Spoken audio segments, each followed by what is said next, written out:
Ipinapasan nila kay Jesus, sa John 19 verse 17, pinapasan nila kay Jesus ang kanyang krus papunta sa lugar na tinatawag na lugar ng bungo na sa wikang Hebreo ay Golgotha.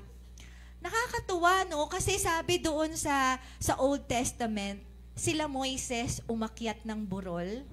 Tama? Ganon din yung ginawa ni Jesus Christ.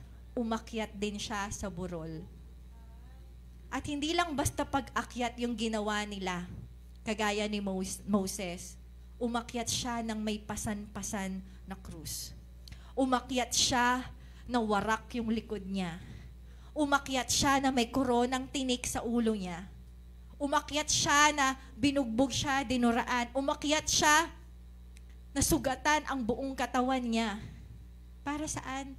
Para magtagumpay tayo. Amen. Kung paanong umakyat si Moises sa burol para sa mga Israelita, umakyat din si Jesus Christ sa burol ng Golgotha. Hindi lang para itaas ang kamay, pero para mamatay. Para saan? Para magtagumpay ka sa laban mo.